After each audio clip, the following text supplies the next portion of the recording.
자, 교육 철학 및 교육의 이해 파트부터 할 건데요. 일단은 교육의 기초라 그래서 여러분들 이제 가지고 계신 책들 맨 앞에 이제 교육의 기초 부분이 나오죠. 그래서 이제 교육의 기초 부분에서는 대체로 이제 아주 기본적인 내용들 가지고 이제 시작을 합니다. 그래서 교육이 뭔지, 교육학이 뭔지, 뭐 교육에 관련된 영역이 뭔지, 또 이런 것도 나올 수 있어요. 교육 기본법의 내용과 뭐 교육의 기능이라든가 우리 이제 실제로 법제적으로 어떻게 교육을 정의하고 있고 그런 것들 좀 행정적인 그런 것들이 나오는데요. 일단 교육의 정의 방식부터 한번 슬쩍 짚고 넘어가 볼게요. 교육의 정의 방식이 이제 크게 보면은 가치 중립적인 정의 방식이 있고 가치 중립적인 게 나왔으니까 가치 지향적인 정의 방식이 나올 거예요. 그러면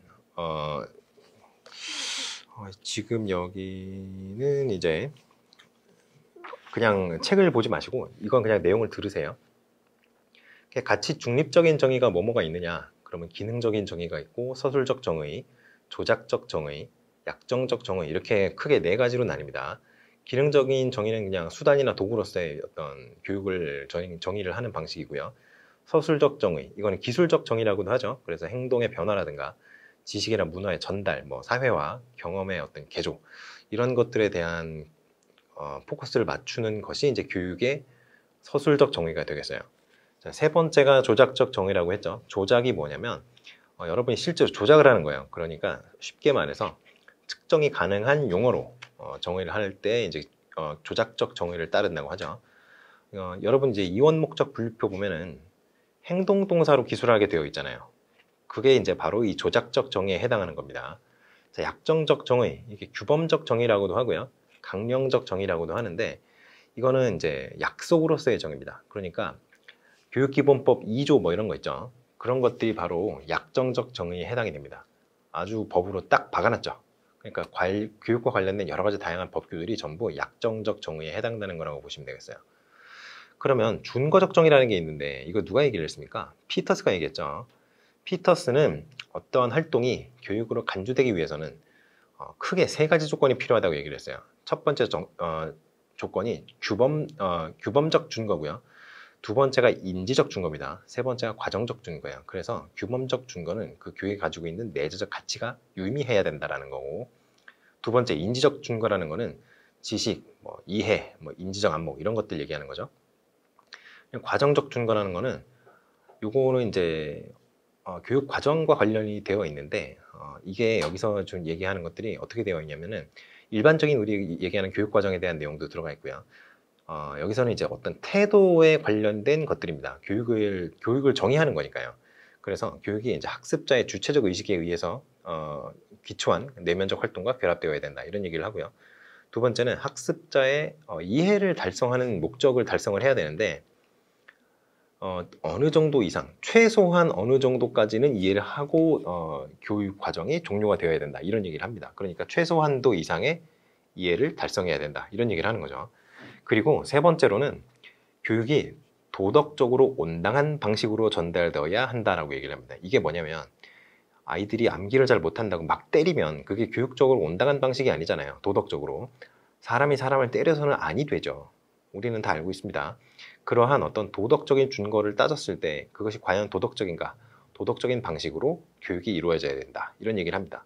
그렇게 피터스 같은 경우에는 이 교육에 대한 정의를 이런 식으로 정의를 하는데 준거 이렇게 얘기를 하잖아요. 그러니까 이 준거를 강조한다는 차원에서 준거적 정의라고 얘기를 하는 겁니다.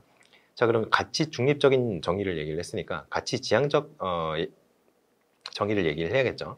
뭐 규범적 정의 뭐 이런 거 있습니다. 주형관이라든가 뭐 도야관이라든가 이런 것들이 있어요. 그거는 이제 책에 나오니까 그런 것들을 한번 쓱 살펴보고 넘어가시면 될 것 같고요. 사실 그 주형관 같은 경우가 이제 교사 중심 교육에 굉장히 밀접한 관련이 있는 그런 도덕에 대한 정의가 되겠죠. 그 도야관 같은 경우에 어떤 거랑 관련이 있느냐면 일단 뭐 형식 도야설 뭐 이런 것들 그런 것들이 도야론에 관련이 된다고 보시면 되겠습니다. 이 도야론이 좀 특징이 뭐냐면은 아이들이 지적으로 둬야 된다 이런 거잖아요. 그렇기 때문에 이 도야관에서는 여러분 생각보다 상당히 교사를 어떤 보조적인 존재로 봅니다. 그래서 대체로 학습의 어떤 안내자이자 조력자로서의 교사의 면모를 좀 주목해요. 그래서 아동의 흥미나 욕구, 관심 이런 것들을 존중을 해줘야 된다고 얘기를 하고요. 또 아동의 욕구에 대한 이해도 좀 필요하다 이런 얘기를 합니다. 자, 그렇게 해서 가치지향적인 정의를 쭉 얘기를 했는데 뭐 성장관 뭐 이런 것도 있어요. 주형관, 도야관, 성장관 뭐 많이 있죠. 근데 여러분이 이제 이거를 열심히 공부하실 필요는 없고 그런 것들이 있다. 이거를 근데 이름은 알아두는 게 좋아요. 이름이랑 뜻 정도는 알아두는 게 좋아요. 왜냐면 이런 거를 알아두어야 서론과 결론에 쓸 말이 좀 있습니다. 그래서 사실 철학이나 교육, 서양 교육사 이런 것들을 요즘에는 깊이 있게 물어보진 않는 추세예요. 그런데도 불구하고 서양 교육사나 교육 철학을 지금 여기서 다루는 이유가 뭐냐면 여러분이 이 철학과 교육 사회학 그리고 서양 교육사 이런 것들을 알고 있으면 서론과 어떤 결론에 쓸 말이 굉장히 풍부해집니다. 재료가 많아지는 거예요. 그래서 좀 미려한 글을 쓰고 싶다 이런 분들은 조금씩 봐두시는 것이 좋습니다. 그냥 빼놓고 넘어가기에는 조금 아쉽죠. 자, 그래서 이제 피터스가 교육을 또 성년식에다가 비유를 합니다. 성년식에. 그래서 아까 이제 가치 지향적 정의가 있었고요. 가치 중립적 정의가 있었죠. 이제는 성년식에 비유하는 그런 정의가 있습니다. 그러니까 교육이 성년식과도 같은 거라고 얘기를 해요. 그래서 피터스는 사실 주형관이나 어떤 성장관 둘 다 비판을 하는 그런 입장이에요. 그래서 교육을 뭐라고 정의를 하느냐면 어떤 문명화된 삶의 형식, 그래서 이게 교과목이죠. 그거를 이루는 지식의 체계를 전수함으로써 아이들의 지적 안목의 변화를 꾀하는 그런 어떤 성년식과도 같은 과정이다. 이런 식으로 얘기를 합니다. 그리고 이런 얘기를 해요. 어떤 한 집단의 언어와 개념에 의해 공식적으로 규정되는 그런 공적 세계로 사람들을 입문시키는 과정. 여기서 이제 사람이 아동이죠, 아동. 그러니까 원래 그 사회 구성원 같은 경우는 이미 그 사회에 입문을 해 있죠. 근데 아동 같은 경우에는 이제 성인과 달리 어떤 그 사회의 공통된 규범이나 이런 걸 완전하게 학습한 게 아니잖아요. 성인들도 다 학습을 못하는데 아동은 더 하겠죠. 그래서 그러한 공적 세계로 사람들을 입문시키는 과정이다. 이런 식으로 얘기를 합니다. 그래서 피터스 같은 경우에는 지식을 뭐라고 얘기를 하느냐면 문명화된 삶의 형식이다 라고 얘기를 해요. 자, 그리고 또 하나가 있습니다. 여러분 아이즈너 기억하십니까? 아이즈너. 그렇죠. 예술적 교육과정 얘기를 했던 아이즈너가 있어요. 이 사람은 교육을 예술에 빗대서 이제 정의를 합니다. 그래서 슈타이너나 아이즈너 이런 사람들이 예술관을 좀 채택을 해요. 그래서 실제로 교육이 이루어지는 과정에서 학생과 교사가 함께 가르치고 배우는, 그러니까 선생님이 아이들을 가르치는 건 당연하지만 아이들이 선생님을 가르치기도 하는 그러한 어떤 상호 교류가 이제 좀 강화된 모습에 좀 주목을 하죠. 그래서 교사에게 예술가로서의 자질을 요구를 해요. 예술가적인 어떤 예술적인 창조성 이런 거를 발휘함으로써 자신에게 주어진 어떤 교육에 대한 임무라든가 과제 그리고 뭐 학생의 자유를 뭐 조화시킬 필요가 있다 이런 식으로 얘기를 하죠. 그래서 이제 피터스나 뭐 또 우리나라 학자로는 정본모 교수의 이제 관점이 유명하잖아요. 인간 행동의 계획적 변화 뭐 이런 식으로 해서 인간의 행동 같은 경우에는 여기서 외현적인 행동이랑 내현적인 행동 이게 둘 다 표현하죠. 둘 다 포함하죠. 근데 어떤 책에 보면은 이 정본모 교수의 인간 행동의 계획적 변화라는 이 교육의 어떤 정의에 대해서 얘기를 하면서 외현적 행동만을 포함한다라고 얘기를 하는 사람들이 있어요. 그거는 좀 잘못된 거죠. 사실은 정본모 교수가 맨 처음에 인간 행동의 계획적 변화라는 얘기를 했을 때 그때 당시에는 맨 처음에는 외현적 행동만 포함했었어요. 그거 맞아요. 그런데 이후에 이제 자신의 논의를 좀 확장을 합니다. 그래서 내면적인 어떤 행동까지도 다 포함하는 거. 그러니까 내면적인 요소들이 뭐가 있어요?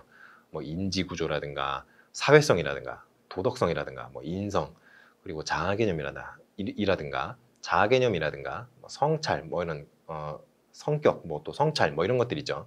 그런 행동들이 전부 인간 행동에 포함이 돼요. 그러니까 외면적 행동, 겉으로 드러나는 행동과 겉으로 드러나지 않는 행동 다 포함하는 개념이라고 생각을 하셔야 됩니다.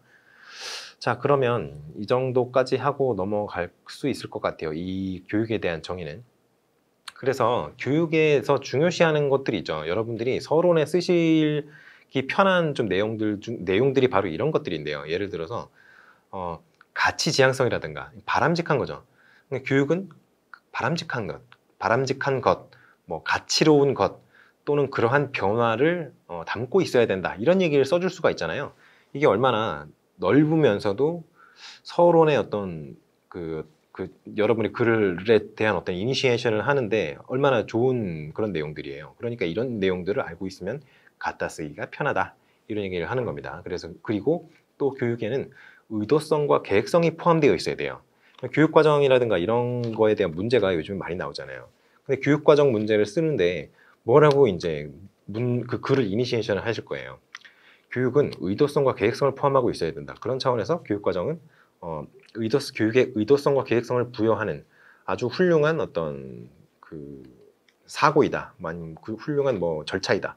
이런 식으로 얘기를 하시면 좀 서론을 부드럽게 시작하실 수가 있는 거죠. 또 하나 있습니다. 또 하나. 가치 지향성 얘기는 아까 맨 처음 했죠. 전인적 변화를 꿈꾸는 것이 교육입니다. 이 전인이라는 거는 제가 그 전에 모의고사 해설 강의에서도 한번 말씀드린 적이 있는데 이 전인 교육 이게 상당히 정치적으로 이용될 소지가 많이 있어요. 왜냐하면 전인이라는 거를 어떻게 정의하느냐에 따라서 그 정치가들의 입맛에 따라서 이 교육 내용이 많이 바뀔 수가 있죠. 그러나 그러한 현실은 약간 논외로 하고 이 정의 자체가 얼마나 아름답습니까? 전인이 뭐예요? 우리가 일반적으로는 지덕체의 균형적인 어떤 발달을 거친 사람을 전인이라고 하잖아요. 지적인 능력과 덕성과 그리고 체력적인 그런 어떤 신체적인 그런 발달이 모두 잘 이루어진 사람이 전인인데 이런 사람을 육성하는 것이 이제 전인 교육의 기본적인 목표죠. 그런데 그 지덕체 중에 어떤 내용을 포함시키느냐가 이제 정치적으로 이용될 수 있는 그런 거죠. 그래서 이런 내용도 써주시면 좋습니다. 교육은 전인 육성을 목적으로 한다. 뭐 이런 식으로 그런 내용 써주시면 아주 좋죠. 그래서 이런 기본적인 내용들은 서론과 결론을 쓸 때 굉장히 유리하다. 이런 말씀 드리고 싶습니다.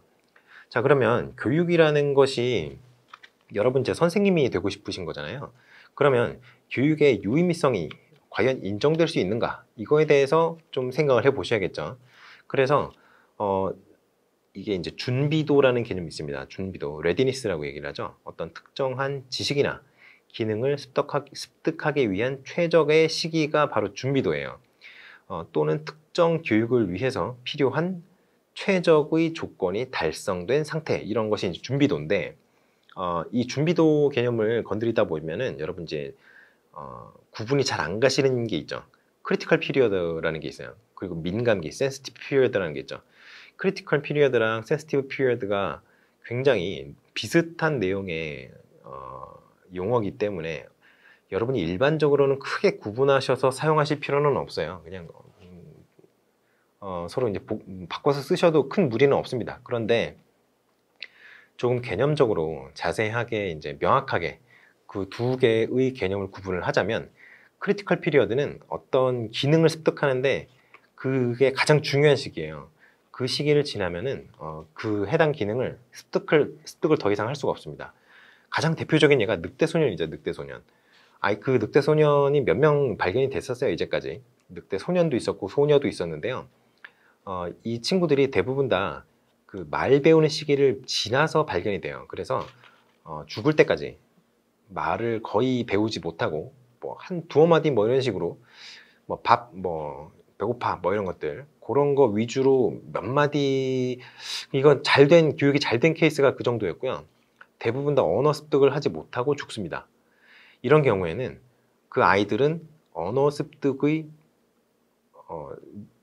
크리티컬 피리어드를 지나서 발견이 됐다라고 이제 이해를 하는 거죠. 근데 민감기라는 거 있어요. 민감기. 이거는 크리티컬 피리어드보다 더 넓은 개념이에요. 이게 뭐냐면 어떤 기능이나 지식을 습득하는데 좀 유리한 시기라는 거죠. 예를 들어서 여러분 이제 운동 좋아하시는 분들 요즘에 많으시니까 운동 얘기를 해볼게요. 여러분이 어렸을 때 운동선수 출신이었던 분도 계시겠지만 대부분은 운동선수 출신이 아니시죠. 그래서 어떻게 살다가 보니까 뭐 좀 살도 쪘고 살을 좀 빼고 싶고 그러면 뭐 운동을 해야 된다고 그래서 운동을 시작했는데 막상 해보니까 재미가 있는 거예요. 그래서 취미를 붙여서 운동을 꾸준하게 한 10년 했다고 해봅시다. 운동을 10년 하면 사실 그냥 아마추어 수준에서는 굉장히 운동 능력이 많이 좋아져요. 그럴 수밖에 없어요. 사람 몸이라는 게 움직이면 적응을 합니다. 근육이라는 것도 적응을 해요. 힘도 세지죠. 그래서 적응을 하는데 과연 국가대표 수준의 운동선수만큼 운동 능력을 습득할 수 있겠는가? 그 운동 기능을 습득할 수 있겠는가? 굉장히 회의적이죠. 그렇기 때문에 이런 경우에는 여러분이 어렸을 때 그 운동을 시작하지 않았기 때문에 그 어떤 종목이 있다고 하면 그 종목에 민감기를 지났다라고 얘기를 하는 겁니다. 그러니까 좀 불리한 아주 그 어떤 기능 습득에 굉장히 유리한 시기가 있는데 그 시기가 지나서 이제 습득을 했다는 거죠. 그러니까 센시티브 피리어드 같은 경우는 기능 습득 자체는 됩니다. 하지만 그 기능 습득이 아주 최적의 시기에 이루어졌으면 훨씬 더 뛰어난 능력을 발휘할 수 있었을 텐데 그 정도는 안 되는 거죠. 그렇게 이제 생각을 하시고 넘어가면 되겠어요. 자, 그럼 이거랑 관련해서 조금 더 여러분이 생각해 보셔야 되는 것이 조기 교육입니다. 조기 교육. 그리고 교육 자체에 대해서도 논해 보셔야 될 필요가 있어요. 왜냐하면 우리가 이제 흔히 교육 가능성이라는 걸 얘기를 해요. 교육 가능성. 그래서 크게 두 가지 의견이 대비됩니다. 하나는 자연 성숙론이라는 게 있고요. 두 번째는 환경 경험론이라는 게 있습니다. 자연 성숙론은 그냥 내버려 두면 그 아이들이 이제 신체적으로 발달을 하면서 학습이 자연스럽게 이루어진다라는 거예요. 근데 신체적인 발달이 이루어지지 않으면 교육을 할 수 없다라고 주장을 합니다. 이 자연 성숙론은. 그러니까 교사라는 것 자체를 좀 부정하는 입장에 가까워요. 그래서 조기 교육 같은 경우에는 이제 조기 교육이 굉장히 비용이 많이 들죠. 왜냐하면 그냥 학교에 가서 배우는 학교 내용만 따라가면 학교는 요즘 다 공교육이니까 거의 학비가 들지 않죠. 뭐 문제집이라든가 교과서 사는 비용, 뭐 밥값 뭐 이런 거 정도, 체육복이나 뭐 준비물 요 정도 좀 들어갈 텐데 그거 외에는 뭐 추가로 들어가는 비용이 없죠. 그러니까 굉장히 저렴하게 교육을 받을 수 있어요. 그런데 조기 교육을 하려고 하면 비용이 많이 들죠. 또 하나가 있습니다. 안 좋은 게 조기 교육이라는 거는 일찍 교육하는 거잖아요. 원래 이제 공교육에서 짜놓은 커리큘럼보다 더 빨리 교육을 받는 거란 말이에요. 그러면 그 아이들의 평균적인 수준에 비해서는 조금 어려운 내용을 가르치겠죠. 그리고 자연히 그 재미가 없습니다. 재미가 없기 때문에 아이들이 학습 욕구 손상을 겪을 수 있어요. 그리고 내가 이것도 못하냐라는 좌절감을 느낄 수도 있습니다. 또는 무력감 같은 것도 느낄 수 있어요. 그러니까 어떤 아이들의 발달 과정에서 굉장히 부정적인 정의적 영향을 받을 수 있다는 거죠. 그래서 정의적 영향 발달에 부정적인 영향을 미칠 수 있으니까 조기 교육이 하면은 안 된다 이렇게 얘기를 하는 거죠. 그런데 환경 경험론은 뭐냐면은 개인의 성장과 어떤 발달 과정에서 적절한 환경이 제공이 된다면 인위적으로 준비도 형성을 할 수 있다라고 얘기하는 게 환경 경험론이에요. 그러다 보니 조기 교육에 대해서 찬성을 하겠죠. 조기 교육을 찬성하는 논거가 이렇습니다. 이 사람들. 그러니까 여러분들 이제 조기 교육하면은 어려운 내용을 배우고 어려운 내용이라는 것은 더 추상적이라는 얘기예요. 그러니까 조기 교육 같은 경우에는 지금 배우고 있는 내용보다 더 나중에 나오는 더 추상적이고 복잡한 어떤 학습 내용이 있는데 그 학습 내용을 학습하는데 필요한 토대가 될 수 있다라고 얘기를 해요. 그러니까 지금 조기 교육을 해오면 후속 학습을 촉진할 수 있다는 거죠. 그리고 아이들이 이런 특성이 있어요. 아이들이 잘 모르잖아요. 어떤 개념을. 그러면 그러니까 성인도 거의 비슷한데요. 자기가 갖고 있는 어떤 스키마를 배경으로 해서 그 스키마를 이용해서 사람이 이해를 하려고 하기 때문에 5개념을 형성할 수 있습니다. 그 스키마를 사용해서 해석하는 것이 아닌데 자기가 갖고 있는 걸로 해석을 해야 되니까 자기의 틀에 새롭게 접하는 개념을 끼워 넣는 거예요. 억지로. 최대한 자기가 끼워 넣을 수 있는 만큼 끼워 넣습니다. 그렇게 해서 5개념을 형성할 수 있는데 조기 교육을 해버리면 그런 어떤 5개념 형성에 굉장히 많은 방지를 할 수 있는 그런 게 있죠. 자, 그리고 세 번째는 적절하게 이루어진 조기 교육 같은 경우에는 아동의 자신감을 증가시키나 이런 얘기를 합니다. 어려운 내용인데 내가 알아요. 내가 그걸 공부하는 데 성공을 했어요. 얼마나 애들이 자신감이 올라가겠어요. 그래서 자신감을 증가시킨다. 또 현대 아동 같은 경우에는 옛날 아동에 비해서 시청각 매체에 대해서 노출이 많이 되죠. 스마트폰도 있고요. 넷플릭스 뭐 이런 것도 있고요. 컴퓨터도 요즘에는 옛날에 비해서 훨씬 많이 있죠. 7, 80년대 컴퓨터 갖고 있는 사람이 전국에 많지 않았을 거예요. 근데 지금은 집에 다들 컴퓨터 있죠. 그리고 컴퓨터로 이제 수행학, 수행평가 뭐 이런 거 다 하죠. 자, 그래서 시청각 매체에 대한 노출이 빈도가 굉장히 높은데요. 예전에 비해서. 그렇기 때문에 아동들의 어떤 준비도 수준이 과거보다 높아요. 이거랑 관련된 어떤 효과가 플린 이펙트라고 있습니다. 플린 이펙트. 제임스 플린이라는 학자가 발견해낸 건데, 이게 뭐냐면, IQ 검사 있잖아요. 지능 검사. 지능 검사는 이제 문항들이 있어요. 검사지 안에. 근데 똑같은 검사지를 가지고 10년 전 아동이랑 지금 아동이랑 비교를 해보면 그 검사가 이제 IQ 검사 같은 경우는 표준 점수를 변환해서 상대적인 위치를 나타내는 거잖아요.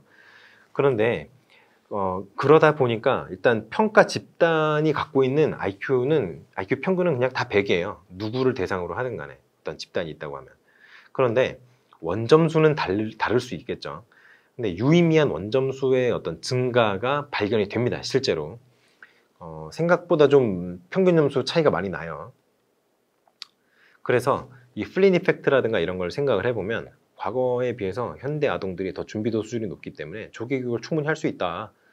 그렇게 생각을 할 수 있는 거죠. 이 조기 교육에 관련된 얘기를 할 때 조기 교육의 어떤 뒷받침되는 어떤 이론들이 조금 있어요. 예를 들어 비고츠키의 GPD 개념이라든가 이런 것들은 조기 교육을 뒷받침을 합니다. 왜냐하면 비고츠키는 학습이 어디에서 이루어진다고 했죠? 근접 발달 영역, 그러니까 GPD 안에서 이루어진다고 했어요. GPD가 뭐예요? 그 현재 발달 수준과 최대 잠재 발달 수준 사이에 있는 영역이잖아요. 그러니까 누가 힌트를 적절하게 주면은 그 현재 발달 수준보다 더 높은 발달 수준까지 도달할 수 있다고 얘기하는 게 GPD 이론이에요. 그 비고츠키의 사회적 구성주의 이론이에요. 그러니까 이런 것도 그러면 그 약간 주어지는 힌트 요거 있잖아요. 요거를 조기 교육의 대상으로 삼으면 된다는 거죠. 그렇게 해서 이제 조기 교육의 어떤 뒷받침하는 그런 이론들이 있습니다. 뭐 그리고 이제 브루너 가설 대표적으로 조기 교육 지지하죠. 그래서 EIS 이론에 따라서 적절하게 어떤 지식의 구조를 번역을 해서 만들어서 제공을 하면 아이들이 다 이해할 수 있다. 이렇게 주장하는 거잖아요. 그러니까 당연히 브루너 같은 경우에도 조기 교육을 인정하고 지지합니다. 자, 그러면 이제 교육의 목적에 관련된 내용을 또 안 짚고 넘어가야 될 것 같아요. 교육의 목적에는 크게 내재적 목적과 외재적 목적이 있죠. 그래서 교육 목적 내재설이라는 게 있고요. 교육 목적 외재설이라는 게 있습니다. 이것도 뭐 누가 크게 이거를 주장한 건 아니고요. 교육 목적 내재설을 타이틀로 어떤 주장한 건 아니고 나중에 후대 학자들이 구분을 해보니까 교육 목적은 내재되어 있다라고 얘기하는 게 이제 교육 목적 내재설이고 외재되어 있다, 그러니까 교육의 바깥에 있다라고 얘기하는 게 외재설인데요. 크게 분류를 하면 그렇다는 거죠. 교육 목적 내재설 같은 경우에는 주로 이제 피터스가 얘기했던 뭐 중거적 정의 이거에 따라서 교육의 어떤 내재적 목적을 얘기를 많이 하시는데요. 듀이 있지 않습니까? 존 듀이도 교육 목적 내재설을 지지를 하는데요. 교육 목적 내재설 지지를 하는데 이 사람의 듀이의 이제 교육 목적 내재설 같은 경우에는 피터스의 교육 목적 내재설과 조금 달라요. 왜 그러냐면 일단 존 듀이 같은 경우에는 정치 사회적 맥락에서 어떤 내재적 목적을 얘기를 합니다. 그러니까 교육이 어떤 사회의 특권층이라든가 특수 집단, 그러한 집단의 이해관계 또는 목적에 의해서 좌우되어서는 아니 된다. 이런 식으로 얘기를 합니다. 그러니까 교육 외부의 어떤 것들과 분리시켜서 독립적으로 이루어지게 해야 된다는 것이 이제 듀이의 주장이에요. 그러다 보니 교육의 어떤 도구주의적 관점을 조금 더 강조를 합니다. 지식의 습득 같은 거는 큰 의미는 없다고 생각을 하고요. 듀이 같은 경우에는 교육은 삶의 의미 또는 뭐 삶의 의미를 뭐 재구성하고 또 확대하는 도구다라고 얘기를 하죠. 그럼 피터스는 뭐예요? 피터스 같은 경우에는 교육의 어떤 규범적인 맥락을 강조한다 그랬잖아요. 그러니까 규범적 정의, 준거적 정의라고 하지. 자, 그러면 이 경우에는 이제 어떻게 되느냐? 이거는 이제 교육을 이제 아동의 바람직한 정신 상태를 도덕적으로 온당한 교육 방법을 통해서 의도적으로 실현하는 과정이 교육이 돼요. 피터스의 어떤 정의에 따르면. 그래서 교육의 목적 같은 경우에는 피터스의 경우 개인의 개인의 잠재 능력의 발현이라든가 어떤 인격, 뭐 지적인 능력 이런 것들의 발달과 같이 어떤 교육의 그 자체가 갖고 있는 어떤 가치들 있잖아요. 교육이 추구하는 가치들. 그런 것들을 내재하고 있는 그런 것 내재하고 있어야 된다라고 얘기를 하죠. 자, 그래서 이 두 가지 어떤 교육의 목적이 상반되느냐 하면 그거는 아니죠. 이건 내재적인 목적이라는 큰 틀에서는 일단은 같이 묶일 수 있고요. 그리고 어떤 교육이 개념적으로 내포하고 있는 여러 가지 활동이 있잖아요. 활동이나 그 활동에 이제 활동까지 이르는 어떤 일련의 과정들, 이런 것들을 다 교육의 어떤 정의 내로 포함을 시키려고 하는 이론들이기 때문에, 어떤 관점들이기 때문에 다 이제 내재적 가치, 교육 목적 내재설로 이제 볼 수 있을 것 같아요. 그럼 외재설이 있다 그랬잖아요. 외재설은 뭐예요? 이거는 뭐 당연히 교육의 목적이 교육 그 자체에 포함되어 있는 것이 아니라 교육의 바깥에 있는 다른 목적을 달성하기 위한 것이다 라고 얘기를 하는 거예요. 그래서 이제 다른 목적을 달성하기 위한 수단이다 라고 이제 대체로 얘기하는 편입니다. 그런데 여기서 여러분들이 이제 외재적 목적, 교육의 외재적 목적과 좀 구분을 좀 힘들어하시는 개념 중에 하나가 뭐냐면은 교육의 어떤 수단적 목적, 이런 게 있어요. 그 수단적 목적과 외재적 목적을 구분을 어려워하시는 분들이 있는데, 사실 지금 제가 말씀드린 게 있잖아요. 교육의 외재적 목적, 교육의 내재적 목적과 교육의 외재적 목적이 수단적인 어떤 그런 경향을 품고 있다, 이런 얘기를 했잖아요. 근데 이게 100% 그런 게 아니에요. 왜 그러냐면 사실 그 도구주의적 어떤 그 목적이 있지 않습니까? 교육의 도구적 목적이라는 게 있는데, 그게 뭐냐면 어떤 다른 목적을 달성하기 위해서 교육이 필요하다라고 얘기하는 게 교육의 도구적 목적이에요. 그런데 이게 외재적 목적도 그런 것이 있을 수 있지만 내재적 목적도 그런 것이 있을 수 있어요. 도구적 목적 중에. 그러니까 이게 어떤 딱 일괄적으로 어느 하나가 어디 포함된다라고 얘기할 수 없는 거죠. 왜 그런지 한번 생각을 해봅시다. 도구적 목적이라는 것은 어떤 다른 목적을 달성하기 위한 수단으로서의 교육을 좀 강조하는 거잖아요. 근데 그 다른 목적이 내가 원해서 하는 건지 다른 사람이 시켜서 이제 하게 되는 건지, 이거를 살펴보셔야 돼요. 그래서 내가 원래 꽃꽂이에 관심이 원래부터 있었어요. 꽃꽂이가 원래 그냥 좋아. 난 이유는 모르겠는데 그냥 꽃꽂이가 좋은 거예요. 그러면 꽃꽂이를 배우고 싶어서 이제 교육을 받은 거예요. 그러면 지금 받는 게 교육 자체가 어떤 흥미가 있어서 그런 게 아니라 꽃꽂이를 잘하고 싶어서 교육을 받는 거잖아요. 이런 경우에는 도구주의적 목적이면서 꽃꽂이를 원래부터 내가 원했기 때문에 내재적 목적의 성격까지 갖는 겁니다. 그런데 여러분이 이제 외국에 유학을 가려고 해요. 그렇죠? 그런데 이게 이제 그 외국에 유학을 가는 게 내가 그냥 공부하고 싶어서 가는 게 아니라, 이걸 해서 학위를 따오면, 외국에서 뭔가 학위를 따오면 내가 승진하는데 유리하다라는 정보를 접했기 때문에 가는 거라고 해봐요. 그러면 교육의 어떤 내재적 목적에 승진이 포함되어 있지는 않죠. 그렇기 때문에 이런 거는 도구주의적 목적이면서 동시에 외재적 목적이 되는 겁니다. 아시겠죠? 그래서 이 두 가지 목적이 사실 뭐 조화를 좀 이루는 게 좋죠. 아무래도. 왜냐하면 교육의 내재적 목적만 추구하다가는 교육의 어떤 현실적인, 실제적인 목적을 달성하지 못할 수 있어요. 그리고 너무 실제적인 거에만 포커스를 맞추면 교육이 내포하여야 하는 어떤 그 규범적 당위성이라든가 이런 걸 놓칠 수 있습니다. 그렇기 때문에 교육의 내재적 목적을 추구하면서도 외재적 목적을 달성할 수 있는 그런 여러 가지 방안들을 좀 생각해 보시는 게 좋겠죠. 예를 들어서 교육 과정 자체를 일괄적으로 이제 아이들이 혼동하지 않고 흔들리지 않고 따라갈 수 있는 그런 일관적인 교육 과정을 설계를 한다든가, 그리고 평가를 이제 뭐 일관적으로 한다든가, 그리고 대학 입시 제도의 어떤 심각한 변동이라든가 너무 잦은 변동이라든가 이런 어떤 변동적인 요소를 좀 없애면 교육이 좀 실제적인 내용들을 다루면서도 또 규범적인 내용, 당위적인 내용, 가치적인 내용도 다룰 수 있는 그런 계기가 될 수 있지 않을까, 이렇게 생각을 해봅니다. 자, 그래서 교육의 목적이 이제 크게 4대 목적이 있죠. 4대 목적. 일단은 체제의 보수적 계승이라는 게 있을 수 있고요. 그리고 사회 혁신의 어떤 기반 같은 게 있을 수 있습니다. 또 인격의 어떤 조화로운 도야, 이게 바로 전인 교육에 관련된 얘기죠. 그리고 정신 문화의 계승. 이게 후속 세대와 어떤 전 세대, 그래서 기성세대와 후속세대 간의 어떤 인격적 관계를 통해서 인류가 축적해온 어떤 문화유산을 전달하는 그런 목적이죠. 그렇기 때문에 이런 것들은 서로 사실 상충을 해요. 왜냐하면 이게 안에서 밖으로냐, 위에서 아래로냐, 아래에서 위로냐, 뭐 이런 것들이죠. 밖에서 안으로냐. 그렇기 때문에 서로 상충하는 요소가 있는데요. 그렇기 때문에 교육은 어떤 완벽한 교육이라는 게 있을 수가 없어요. 항상 어떤 포인트가 강조가 되면은 그에 반대되는 포인트가 약화될 수밖에 없는데, 그 강조하는 정도가.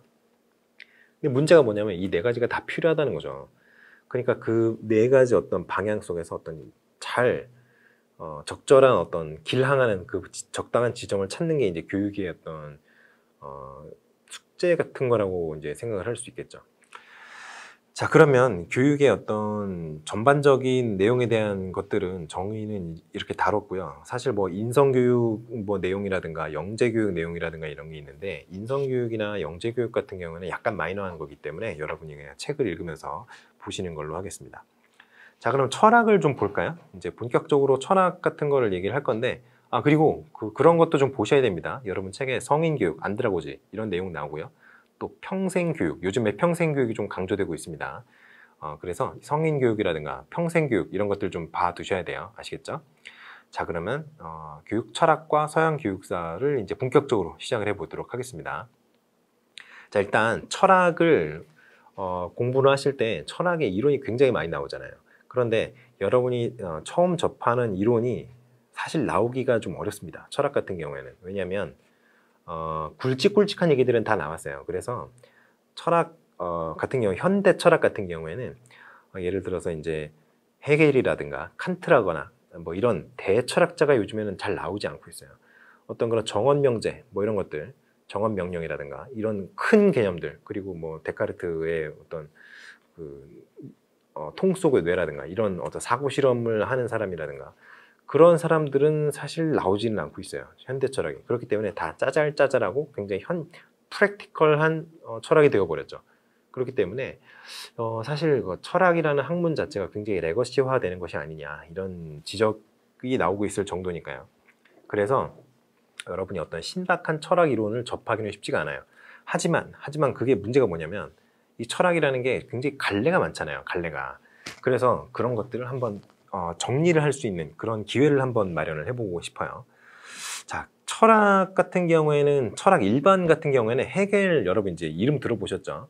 헤겔이라 그래서 독일에 아주 대철학자가 있습니다. 대철학자. 굉장히 아주 큰 철학자예요. 위대한 철학자입니다.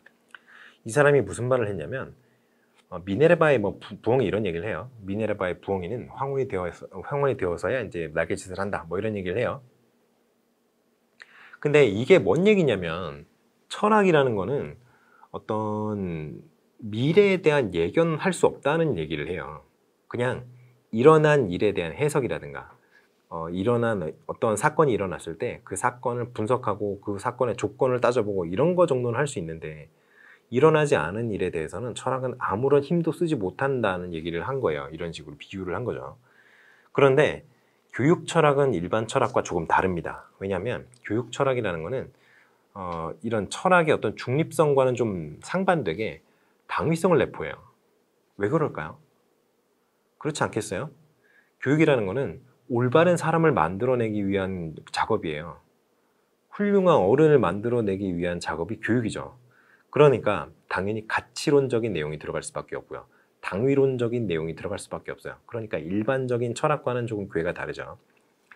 그러한 의미에서, 그리고 이제 교육이 또 현실적으로도 어떤 우리가 사회적으로 어떤 합의가 잘 이루어지지 않았다고 했을 때 어떤 교육이 바람직한 교육이냐라는 어떤 질문에 대해서 사회적으로 어떤 합의가 완전하게 이루어지지 않았다고 하더라도 그 합의가 이루어지지 않았으니까 지금 교육이 타당하지 않은 교육이야 라고 딱 잘라서 얘기할 수가 없잖아요.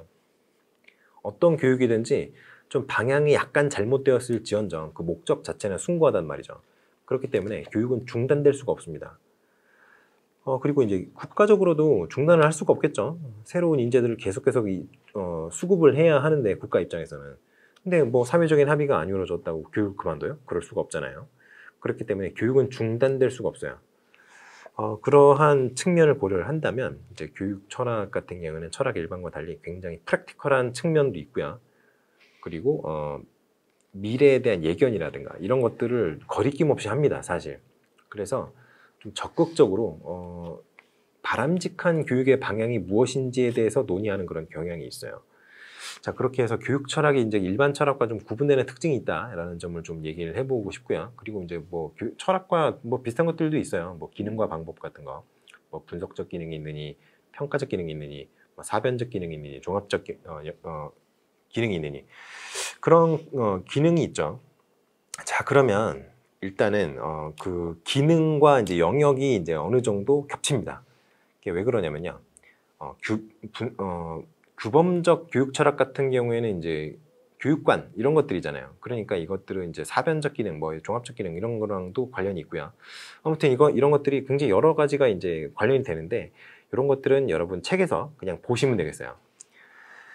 자, 그러면 일단은 철학에 대해서 이제 본격적으로 분류를 한번 해봅시다. 분류를. 이거를 하는 이유는 여러분들이 철학의 갈래를 조금 쉽게 이해하기 위해서 만들어 놓은 거예요. 자, 그러면 어떻게 접근하시는 게 좋겠느냐? 자, 일단은 진리라는 것이 있느냐 없느냐로 갈립니다. 진리라는 걸 인정하느냐 인정하지 않느냐. 그렇게 크게 두 가지로 나눌 수 있어요. 현대 철학, 포스트 모더니즘 이런 건 진리 같은 거 없다고 하죠, 아예. 그런데 포스트 모더니즘을 거슬러 올라가면은 포스트 모더니즘은 어떤 철학이에요? 유용한 것이 곧 좋은 거다라는 얘기를 하잖아요. 유용한 것이 진리다라고 얘기 안 합니다. 포스트 모더니즘은 유용한 것은 좋은 것이다 라고 얘기를 하는 거예요.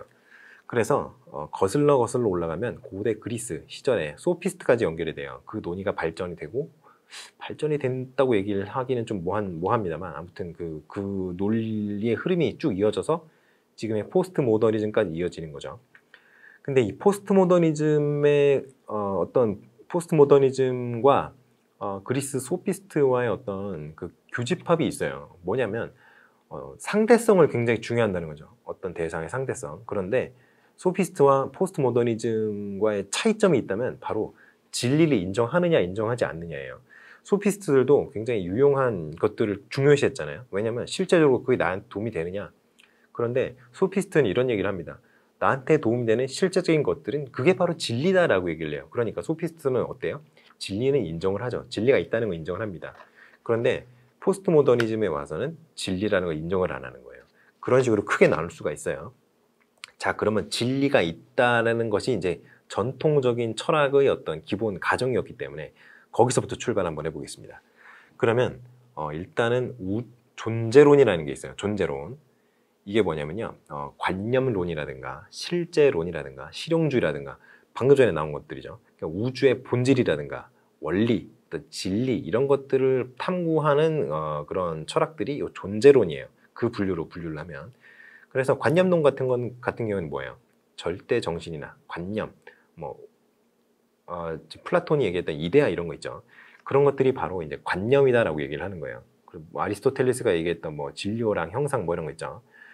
그런 것들이 이제 이 관념론에 관련된 그런 내용들입니다. 그래서 절대정신과 관념 이런 것들을 건드리고 있기 때문에 도덕교육이나 인격교육, 그리고 정신교육이라든가 자유교양교육 이런 것들이 다 이쪽과 연관이 되는 거예요.